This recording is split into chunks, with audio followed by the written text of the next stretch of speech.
Welcome to BhagavatSanga program. As you all know, this is our Srimad Bhagavatam program and we read prayers of pure devotees. The current theme is prayers of Chitraketu Maharaj. These are from Canto 6, Chapter 16, verse 34 to 48 of Srimad Bhagavatam. These are very beautiful prayers and devotees have been presenting the verses and their realizations. Today we have a very wonderful devotee, Hitesh Prabhu, who will be presenting the verses and his realization. And also, it's the first time Prabhu is presenting in BhagavatSanga, so we're very excited to hear from Prabhu. Hare Krishna, Prabhu. Hare Krishna, Mataji. Thank you for the warm welcome.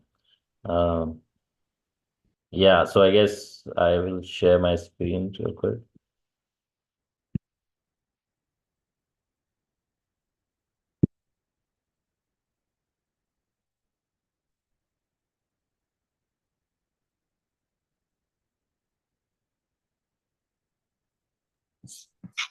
Yes, Prabhu, we can see. What can you see? We can see the verse from Veda, please. Now, you can still see the verse? Yes, Prabhu. Perfect. Sorry, I'm trying to. Okay. So Hare Krishna devotees. First of all, I would like to take the opportunity and thank Satyasar Prabhuji and Jasubhadra Mataji for giving me this opportunity. Even though I'm not qualified, but I'll still take the service and try to purify myself. We'll do a small prayer to invite auspiciousness, and then we'll get into the prayers of Maharaj Chitraketu. Om Namo Bhagavate Vasudevaya. Om Namo Bhagavate Vasudevaya. Om Namo Bhagavate Vasudevaya. Om Ajnanatimirandasya Jnananjanashalakaya Chakshurunmritam Yena Tasmai Shri Guruve Namaha. Makam karoti vachalam pangum langayate girim yat kripatamaham vande param ananda madhavan. So we'll start with the first verse, Srimad Bhagavatam 6, Canto 16, Chapter 34th verse. Chitraketur vacha ajita jita samamati sadhu bhi bhavanjitatma bhi bhavata vijitaste api cha bhajatam akamatmanam ya atmadovati karunaha.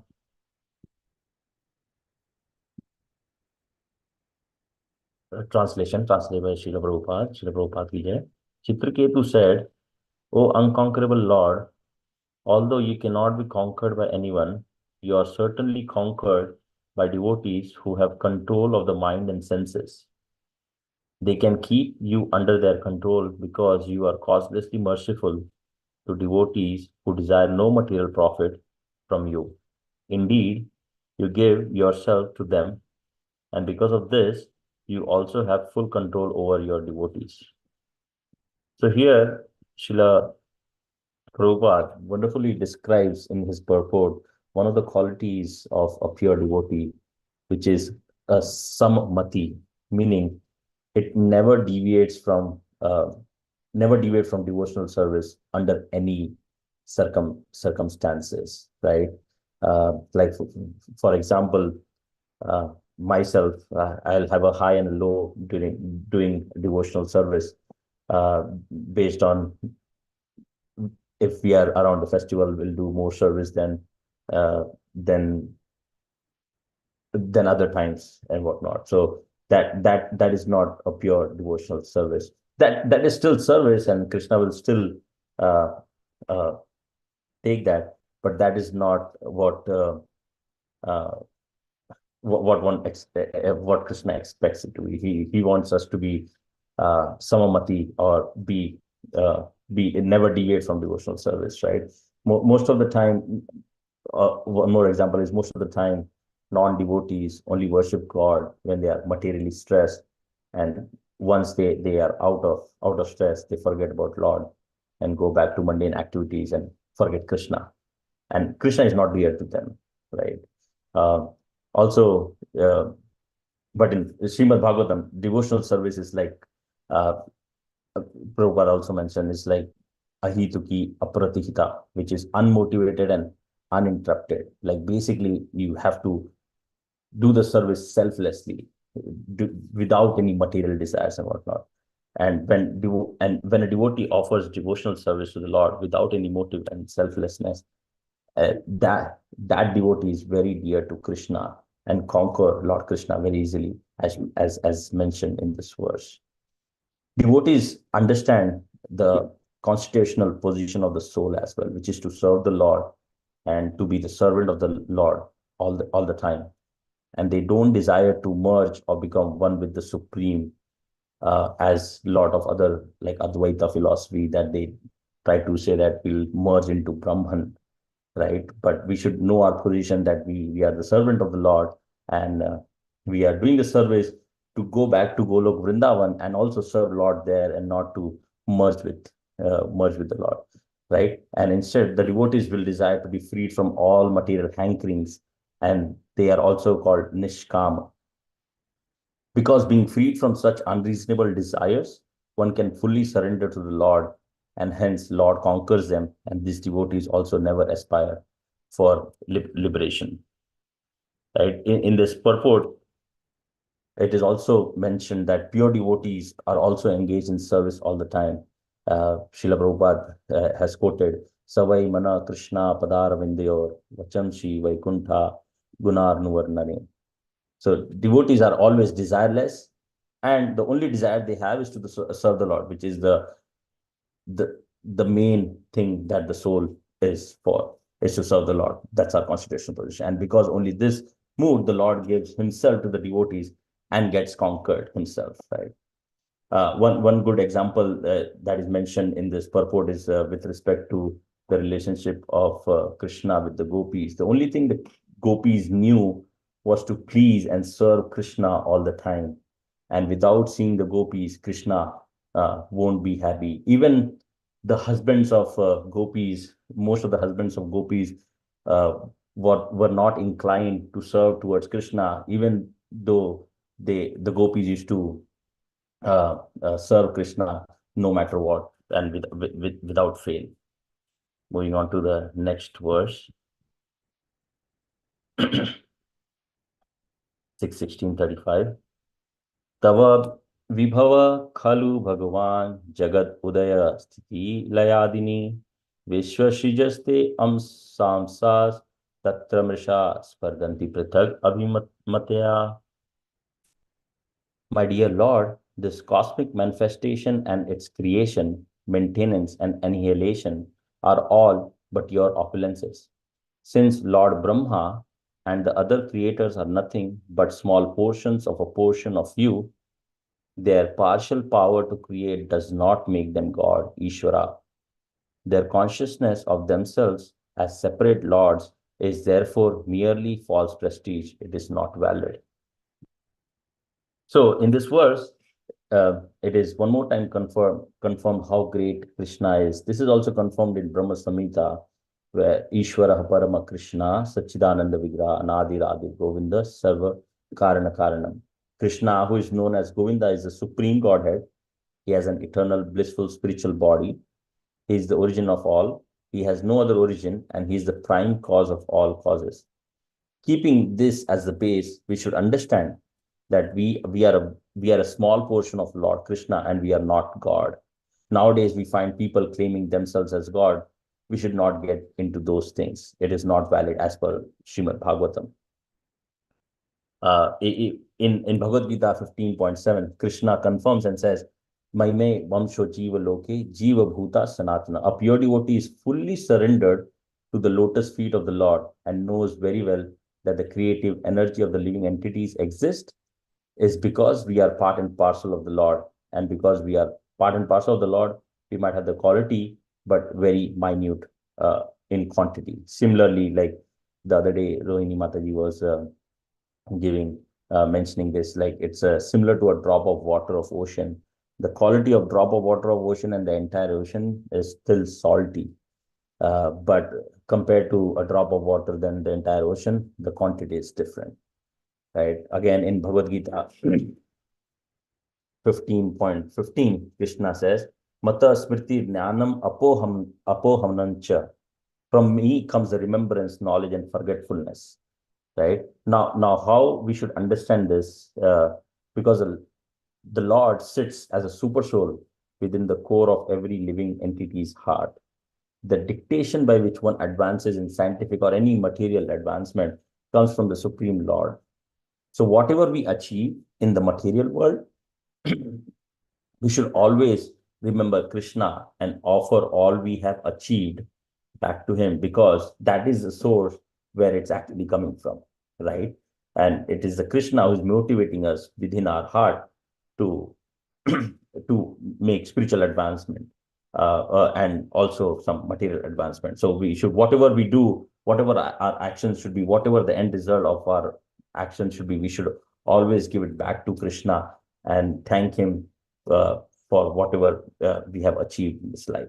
And it is, and just to keep our mind steady, saying that this is this is here because of you, Krishna, and you have empowered me to do this, and now this is the result. I'm offering this to you. Uh, by that way, we won't be attached to those things, because we are always doing this for Krishna. We'll be always thinking about and serving Krishna all the time, and we won't be attached to the results of it as well. And ultimately, the ultimate enjoyer is Krishna. The ultimate source of everything is Krishna. So we are basically not giving anything that we own. It is basically we are giving that actually belongs to Krishna. We are just giving it back to him in a different way. So we should just think that we are not the doer. It's Krishna who is uh, telling us from within our heart to do this, and we should just offer that back to Krishna.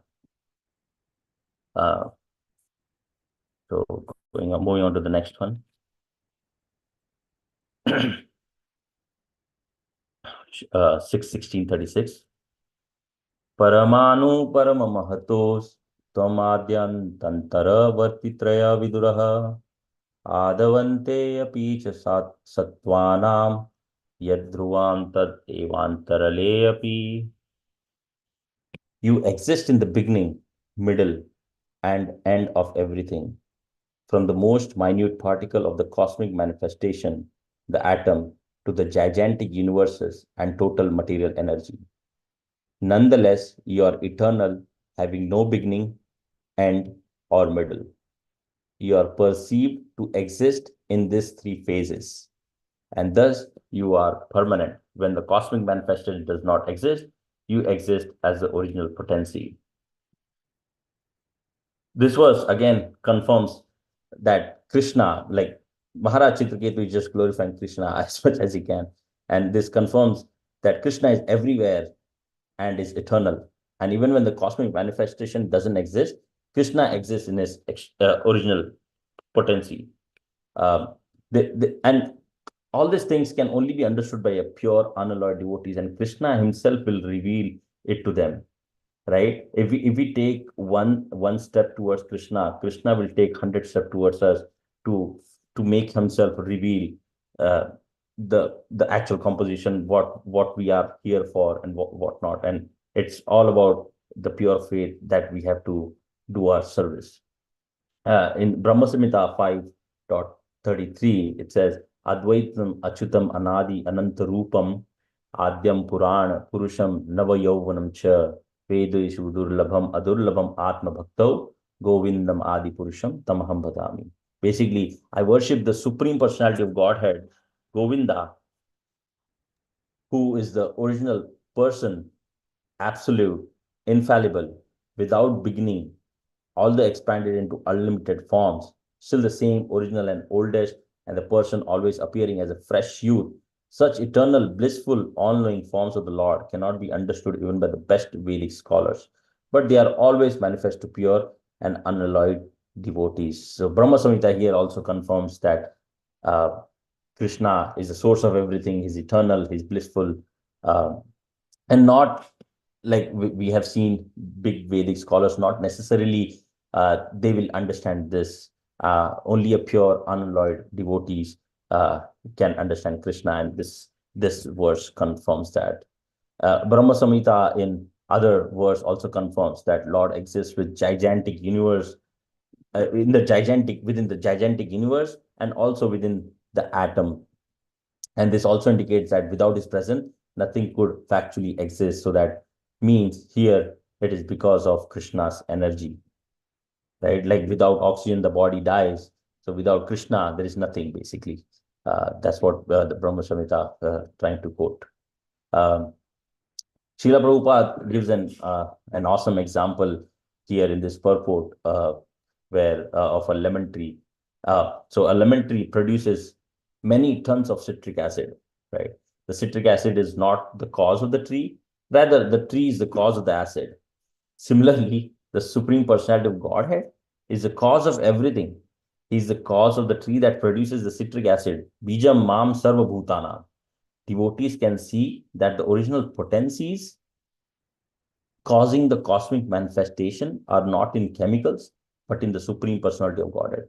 For he is the cause of all, for he is the cause of the chemicals. So that's how we should always see everything around us. Like uh, for some reason, this is happening, and everything is coming from Krishna. Uh, and also in Bhagavad Gita, Krishna is the original cause of everything, right? Arjuna also recognizes Sri Krishna as the original person. Purusham Shashwatam Divyam Adi Devam Ajam Vibhum. And as discussed before, Krishna is the original person, Govindam Adi Purusham Tamaham Bhajami, right? So moving on to the next one.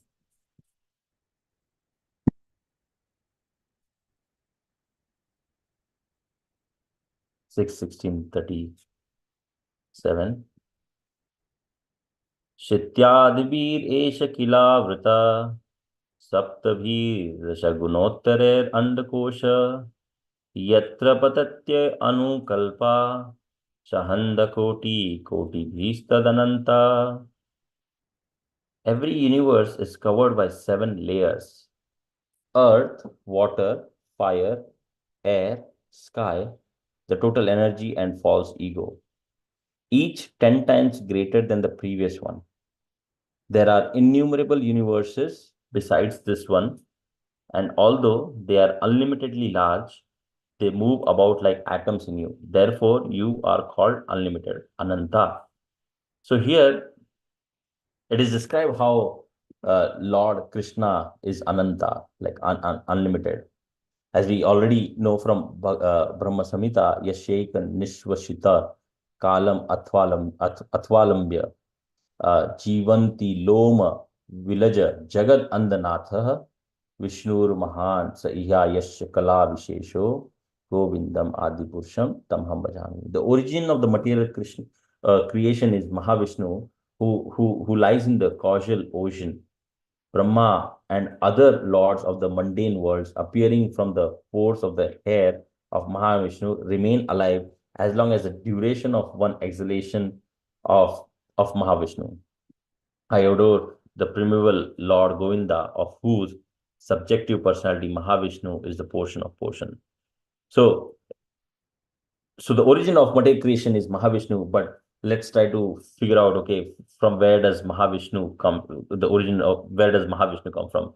So the source of everything is Krishna. And Krishna's first expansion is Balaram. From Balaram, Sankarshna comes. And from Shankarshna, Narayana comes. And from Narayana, Sankarshan, the second Sankarshna comes. And from second Sankarsna, Mahavishnu comes. So there are already 5 layers, if you think in that way, above Mahavishnu. And Mahavishnu is the one who is sitting in the causal ocean, and he's in the is responsible for the material creation. So just think about it, how Ananta Krishna is, as he's 5 layers above Mahavishnu. And then there is Garbhodakshai Vishnu and Shirodakshai Vishnu that comes from Mahavishnu as well. And Shirodakshai Vishnu basically controls every universe. This gives an idea on the meaning of Ananta and what to talk about unlimited potency and existence of the Lord. And this word also describes the covering of each universe, basically Saptabhir Dasha Gunottara and the Kosha. Basically, the universe is covered with earth, water, fire, air, sky, total material energy, false ego. And as we jump into each layer, that becomes 10 times greater than the previous one. So we can imagine just one universe is so big, and there are multiple of these universes, and there are uh, multiple of these universes, and then that is being controlled by Mahavishnu, and then Krishna sits at top somewhere. So we should just thinking about it is beyond our imagination, right? And we cannot understand with the senses that we have, with the material senses that we have. So we have to be in a surrender position to understand all these things. In the Bhagavad Gita, Krishna himself says, Athava bahu naitena kim nyatena tavarjuna vistabhyam idam Krishnam ekam shena stito jagat. But what need is there, Arjuna, for all this detailed knowledge? With a single fragment of myself, I pervade and support this entire universe. The entire material world manifests only one-fourth of the Supreme's Lord energy. Therefore, and he's also called Ananta again. Going to the next one.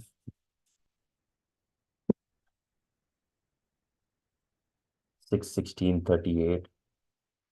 Vishaya Trisho Nara Pashavo Ya Upasate Vibhutir Param Tvam Tesham Ashisha Isha Tad Anu Vinashyanti Yatha Rajakulam. So in this oh sorry, I have to do the translation. O Lord, O Supreme, unintelligent persons who thirst for sense enjoyment and who worship various demigods are no better than animals in the human form of life. Because of their animalistic propensities, they fail to worship your lordship, and instead they worship the insignificant demigods who are but small sparks of your glory. With the destruction of the entire universe, including the demigods, the benedictions received from the demigods also vanish, just like the nobility when a king is no longer in power. So here it is saying that glorifying the Supreme Lord, uh, uh, glorifying by saying that the Devta and demigod worship is not equal to the worshipping the Supreme Lord. Here it is basically saying the Devta or demigod worship is not equal to worshipping the Supreme Lord. Here there is a word mentioned called Vibhuti. Here basically refers to demigod. Vibhuti means basically the small particle of the Lord. Vibhuti is nothing but special powers given by the Supreme Lord himself to others to perform acts in this material world. But generally, people worship them to get sense enjoyment and equate them to God and say Devatas are the Supreme Lord. But in this verse, this is rejected in Srimad Bhagavatam, and there are multiple verses in Srimad Bhagavatam which rejects this philosophy, and this verse is one of them. Srimad Bhagavatam mandates worship of the Supreme Lord, and that is the real religion. Any other thing is basically a cheating religion or a fake religion. We should not be following those things. Vibhutis are also like jiva tattvas, so the results obtained from them are also temporary, just like us. Like we will die, and we won't exist at one point. And one should also understand that once the universe is annihilated, the demigods or the devtas, who are departmental heads of this manifestation, will also vanquish, and therefore we should not hanker for material desires by worshipping the demigods. This verse condemns the worship of the demigods, and how an unintelligent will go to demigods for material desire and not worship the supreme personality of Godhead Krishna, and not understand these demigods are also small sparks of God's glory. Also in Bhagavad Gita, in 7th chapter, 20th verse, it is mentioned, Kamaistes hrita jnana prapadyante anya devata. Those whose minds are distorted by material desires surrender unto the demigods and hence worship them. but at the same time we should not but at the same time we should not disrespect the demigods. So one who worships the Supreme Lord is intelligent as per this verse, and we should always worship the Supreme Lord. And sometimes it is okay to ask for material desires from the Supreme Lord, but that still is less intelligent, but still a little higher than worshipping the demigods. In Bhagavad Gita, it is mentioned akama sarva kame kama va moksha kama udaradi where atittivirena bhakti yogena vajite purusham param. Whether full of material desires, free from material desires, or desiring liberation, a person who has broader intelligence must by all means, worship the Supreme Whole, the personality of Godhead. And we should understand that this is the duty of the perfect human being. But at the same time, one who has human being form, but their action are like animal, like called Narapashu or Dvipad Pashu or two-legged animal, and hence a human who is not interested in Krishna consciousness is condemned herewith as a Narapashu, as per this uh, shloka.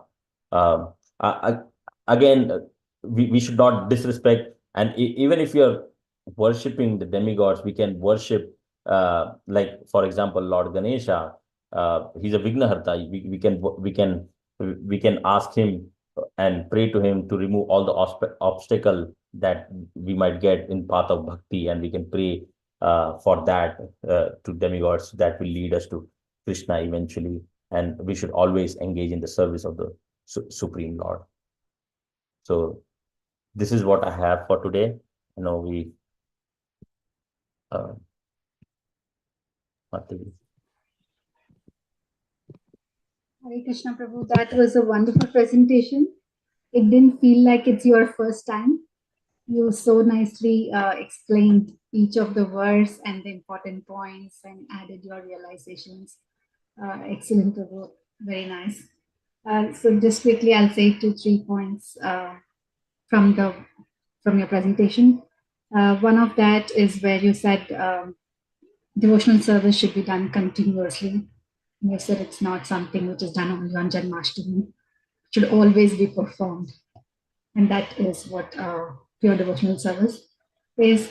And the second point is whatever we do, it should be offered to Krishna. And by doing this, we won't be attached to the results. And the key point is nothing belongs to us. It is all his, and we are just giving back to him.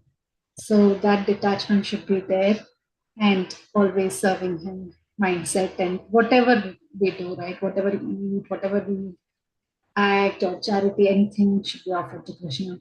And very nicely you explained Krishna by his Ananta and his planetary portions and material creation. It was very nice to easily understand. Excellent, Prabhu. Thank you so much for presenting in the BhagavatSanga today. Thank you. Devotees, thank you all for joining. So, quick announcement. Next week, we will not have BhagavatSanga, but we have more opportunity to hear glories. We have Gaur Purnima coming. So, next whole week, we will have a presentation by devotees on the pastimes of Chaitanya Mahaprabhu. We will be having online every day, 7 to 8. It starts from Monday and it will be for the whole week. And then Saturday will be Holi and Sunday is Gaur Purnima. Following that, we will continue with the BhagavatSanga. So, thank you all devotees for joining today. See you all. Hare Krishna.